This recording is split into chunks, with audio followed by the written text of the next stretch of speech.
Hello everyone. Welcome to my channel or welcome back to my channel. Today we are going to do Leetcode weekly challenge. Sorry, I missed. It's daily challenge because weekly challenge are on Sundays. Yeah. Today we are going to do Leetcode daily challenge and its name as you can see, largest perimeter triangle. What the name suggests, we can think about like here we would be surely required to check properties of triangle, that it is formed or not, or something like that. And then after that, we would be required to return with the largest perimeter of that triangle. So let us first read this question, then about the constraint, and then we'll check that how we can go ahead with this question. So let's get started. Given an integer array num, return the largest perimeter of a triangle with a non-zero area formed from three of these lengths. If it is possible to form any triangle of non-zero area, return 0. So yeah, as the name suggested, so like that only this question is. We are given with basically sides of a triangle. And although in this example only three sides are given, but there could be more than three sides as well. So in that context only, they are saying us to return the largest parameter. Means whatever side will be making the triangle, out of them, whatever side would be making the largest perimeter, so that we are required to return. So before going ahead with this question, let us first read the constraints and we'll go ahead. So here, nums.length. Basically, the length of that nums and the length you can simply check that. Basically, 10 raised to power 4 integers could be present in this particular nums array. And each integer could go up to 10 raised to power 6. Basically, in the range of integer only, it can go. And even we are adding up, right? So it doesn't matter much to us that it is whatever range. But yeah, it is surely positive because if it would happen, it would have not be the positive ones, right? So surely at that point, we would be required to keep a check of that negative side also because length can't be negative. So from here only we can check that one of that edge case is now eliminated. Now let us go ahead and solving about this question. So now the first thing which is there, as we are required to return the largest perimeter of a triangle, right? And they are also saying that if it is impossible to form any triangle of a non-zero area, that simply they want to say that there is with the given lengths which are being there, these given sides, there is no possibility of making a triangle. So in that context, we will be returning 0. So that is the scenario here. So now comes the part that how we will be checking that. So basically, that if a particular triangle is, uh, you can say if a particular triangle could be formed by those given sides. So in that context, how we can check is by checking the side. So whatever sides we are taking, means any three sides we are taking. Suppose we are taking these three sides only. So if we arrange them in the decreasing or increasing order, so let us arrange them in increasing order, right? So the thing is, whatever would be the largest side, right? So the sum of other two sides, apart from that largest side, that should be basically greater than this largest side. Then only we can form a triangle. So this is the basic property of triangle, that the sum of two sides is always greater than the third side. And in this context, then only we can form a triangle because you can clearly see that if a particular side is means this is the largest side, right?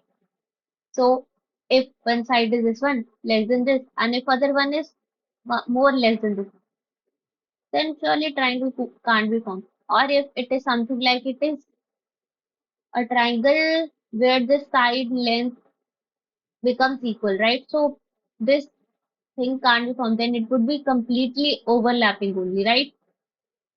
So like these things only, then they would be saying that it could be. Join means it could turn down or something like that. But it can't. When we will be turning it down, then surely it will become overlapping. Means this will become overlapping and this one won't be able to join it. So that's why whenever we are required to check that if we can form triangle with those three sides or not, so we are required to check that sum of two sides should be greater than the third side.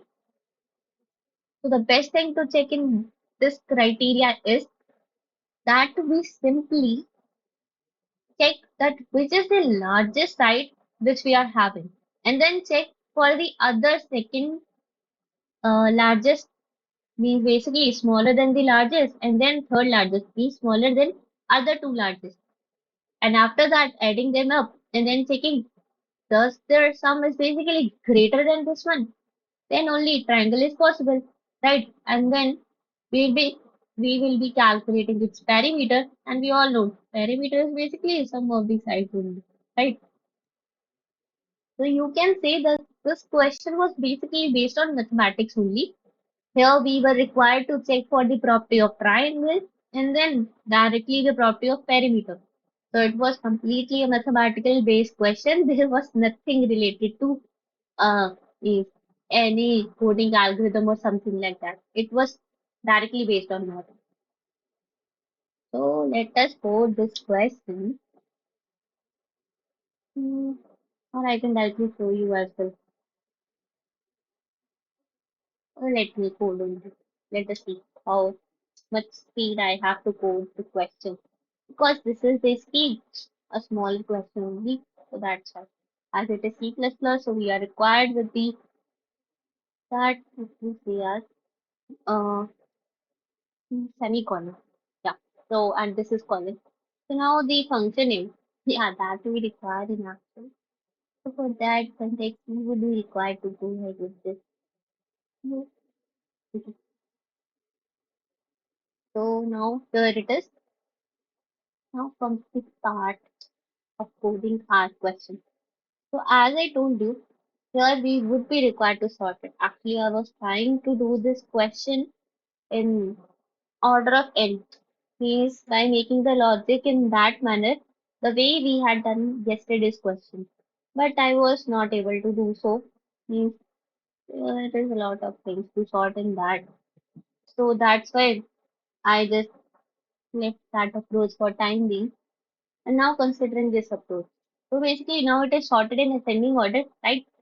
So that's why now what we can do is we can directly start from the end of our whatever piece vector which is being given to us. From there we would be starting. And then we will be checking that it should be greater than equal to 0 and I minus minus.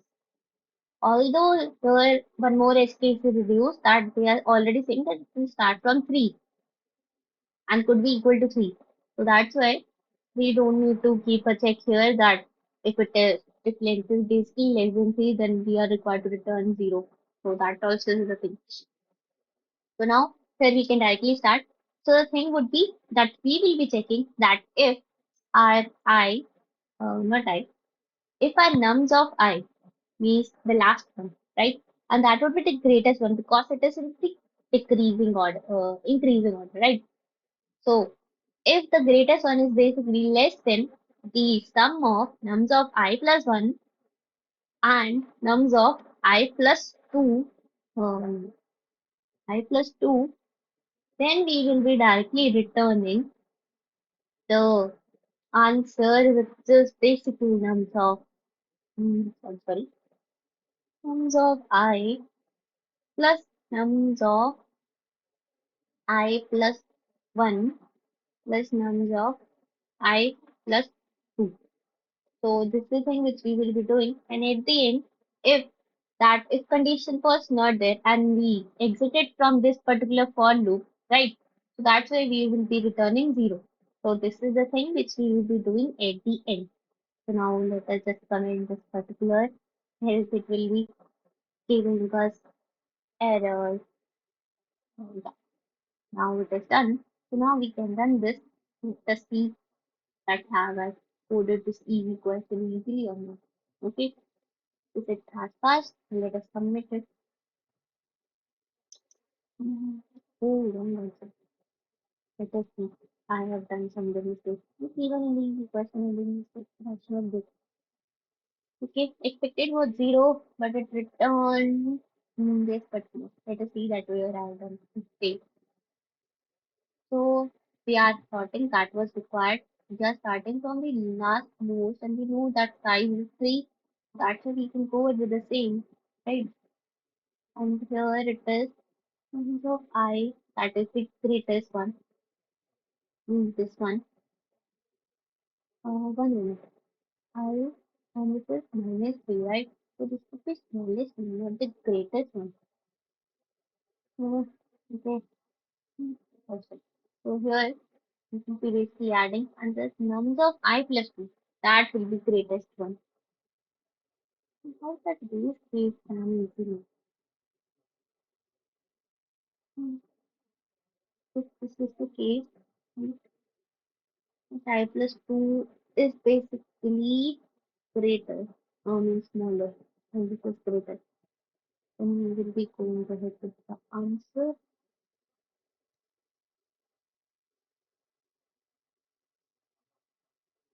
1 to 1.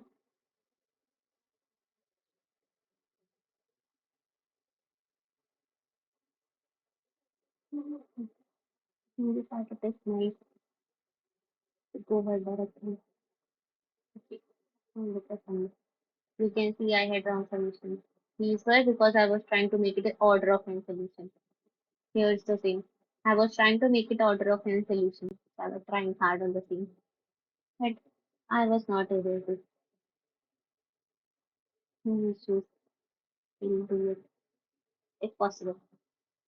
But now this is working. And why there was error? That was because of the fact because I basically whatever size is there, right? So we are subtracting 3 from that. So if we take a simple example that is of this 1, 2, and 3, means basically only these 3 elements are there in our array, right? So in that context, that num size minus 3, that will be pointing to this particular element. And you can see this is the smallest element, right? So smallest element, then larger than that, and after we add them up, that should be the sum should be greater than a third element, that is the largest one. So that was the scenario that was failing at that time. So that's why we were getting wrong answer. But now comes the part about the time complexity. So time complexity is log n for this particular, and we are traversing here also, right? So that's why time complexity is basically n log n. And now comes the part for the space complexity. So space complexity is basically order of, let us see we are taking only space or not. So we are not taking. So that's why it's order 1. So yeah, this was all for this particular question. Hope you like the explanation, and if you like the explanation, please do like and subscribe to my channel. And this was all. So yeah, thank you.